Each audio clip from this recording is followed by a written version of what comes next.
मतलब आपने ये कहा कि जैसे जैसे ही मान लीजिए कि आप ये कहते हैं कि भाई आप ये जो हमने जो निर्णय दिया है उस निर्णय से लार्जर इंटरेस्ट जो है वो कॉमन मैन को प्रभावित कर रहा है कि नहीं? Yes yes. तो ये जब अभी कैसा है, अभी इन्होंने देश का टोन सेट कर दिया। जो पॉइंट पे कोई अभी क्या रहता है, ये डिस्क्रिशन क्यों रखते हैं? ये करप्ट जजेस क्या करते हैं मालूम है क्या? फॉर एग्जाम्पल, हाँ, अभी एक लॉ अगर पूरा क्लियर है तो जज को पैसे खाने कहां से मिलेगा? प्रॉब्लम वो है ना। और ये भ्रष्ट जजेस को हम तुम्हारे घर पे तो नहीं गए थे आपको बुलाने के लिए, आप आके यहाँ पर जॉब करो करके, आपने अप्लाई किया। आपने जो सुप्रीम कोर्ट का हवाला दिया कि फिर उस जजमेंट में जो बेल दिया मर्डरर को, तो उसमें हाँ। केस क्या, आरोप क्या है, ये का जिक्र ही नहीं है। नहीं नहीं, और बेसिक लॉ है सारे देश में, बेसिक लॉ सुप्रीम कोर्ट ने बनाया हुआ कॉन्स्टिट्यूशन बेंच ने, कि आपको पहले ये देखना है कि उसके खिलाफ आरोप क्या है, इसका इन्वॉल्वमेंट कितना है। वो कल दाऊद इब्राहिम आएगा, वो बोलेगा मुझे बेल दे दो, तो ऐसा थोड़ी चलने वाला है।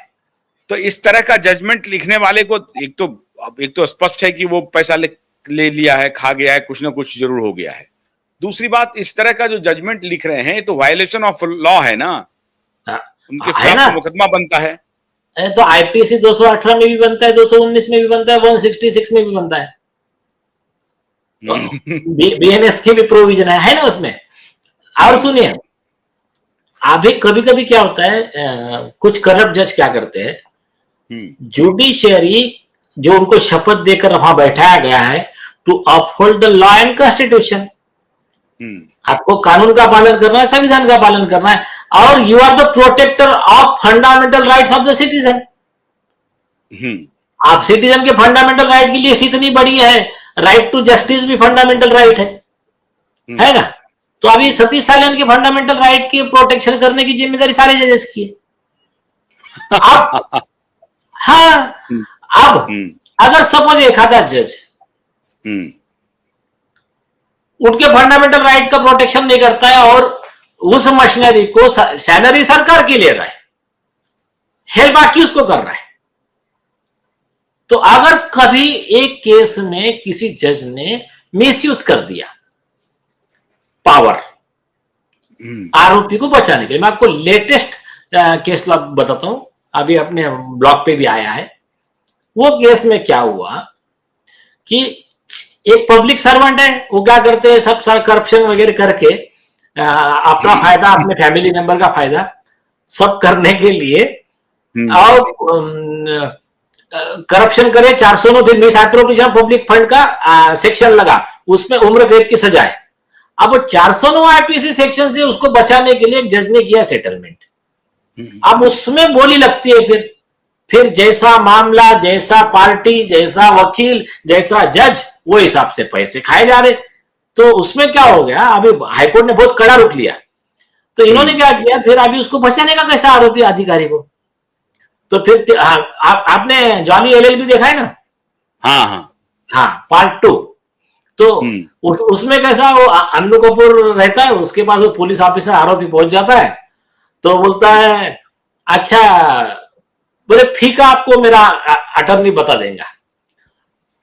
तो अटर्नी उसको बताता, फिर बोले क्या, अगर आपको सिर्फ मैटर लंबा चलाना है आपके खिलाफ का, तो बोले ये 25 लाख रुपए बोले आपको ये करना है तो इतने लाख रुपए, पूरा केस का जिम्मेदारी और आपको लास्ट में एक्विटल तक का तो 50 लाख रुपए। तो कौन सा जो जिसकी एडवांस जमा करेंगे वो प्लान आपका एक्टिवेट हो जाएगा।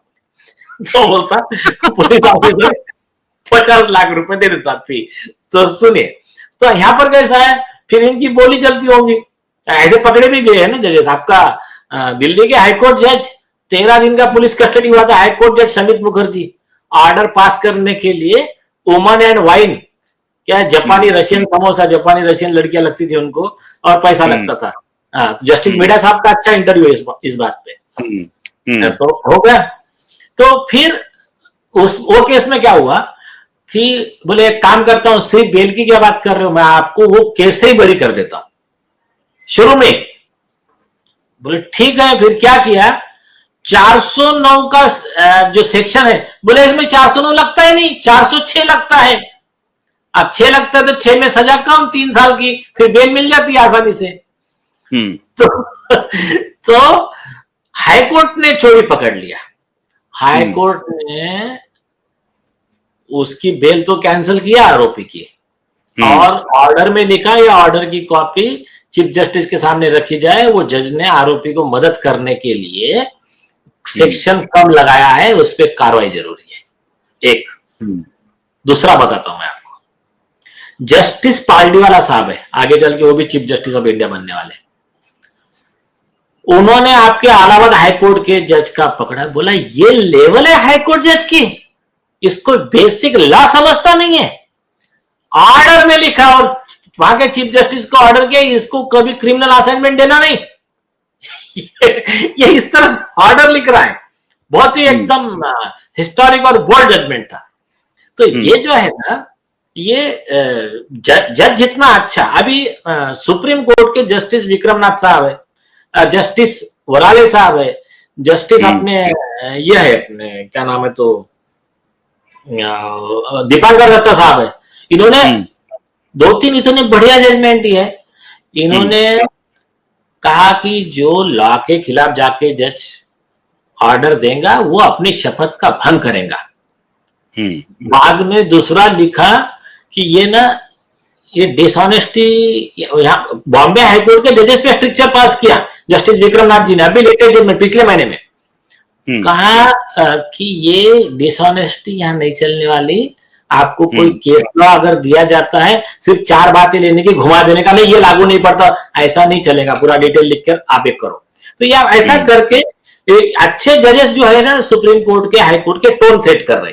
हमारे बॉम्बे हाई कोर्ट के अमित बोरकर साहब ने भी एक लैंडमार्क जजमेंट दिया, और आपके कई जो व्यूअर थे वो सवाल पूछ रहे थे, उनके लिए बहुत काम का जजमेंट है कि ये सारे लॉ आपको तहसीलदार है, कलेक्टर है, मिनिस्टर है, पुलिस है, तो इनके सबके लिए लागू होता है। आप हरीश अरोड़ा का 2025 का जस्टिस अमित बोरकर साहब का जजमेंट देख लीजिए, आप हमारे वेबसाइट पे जाएंगे आपको मिल जाएगा।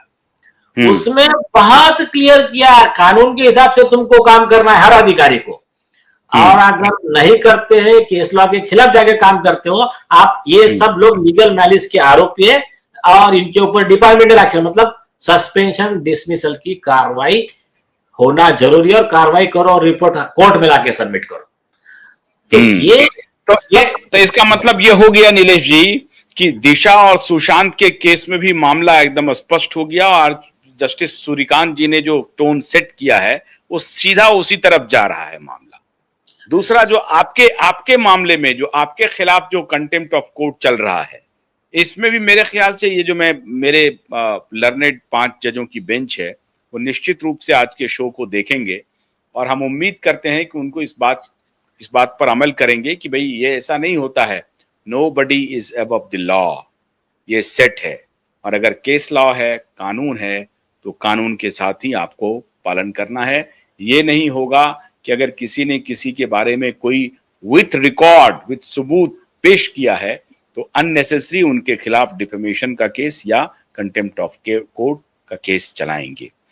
तो और कुछ कहना है? हाँ, अभी देखिए कॉमन मैन के लिए अपना तो केस भगवान की दया से वी आर कैपेबल, और उन सभी नागरिकों का, उन सभी एसएसआर वॉरियर्स का, उन सभी वकीलों का, सभी बार एसोसिएशन का, सबका धन्यवाद जिन्होंने ये 5 जज के कंटेम्प्ट के मैटर में हमको सपोर्ट किया, और उन्होंने ये कहा कि हम आपके साथ में हैं, कुछ भी हो जाए तो हम सब उनके आभारी है। तो अभी आते हैं हम मुद्दे पे, कौन से, कॉमन मैन के, 2 मिनट में और कंक्लूड करते हैं। कॉमन मैन पहले ये सोच ले, आपको अगर आपका भला चाहिए ना, तो आपको दूसरे का भला सोचना पड़ेगा, उसके बगैर आपका भला नहीं होगा। उसके लिए मार्टिन ल्यूथर किंग का एक वर्ड ख्याल में रखिए, injustice anywhere is threat to justice everywhere. आज दूसरे पे हो रहा अन्याय, आप शांत बैठोगे, कल बारी आपकी है। और आज अगर किसी एक पे अन्याय हो रहा है, आप उसको अन्याय के विरोध में पीड़ित के फेवर में थोड़ा सपोर्ट के लिए खड़े हो जाएंगे, तो उससे उस पीड़ित को न्याय मिलेगा, आपको पुण्य मिलेगा, और आपकी आने वाली जनरेशन, आप पे होने वाला अन्याय रुक जाएगा।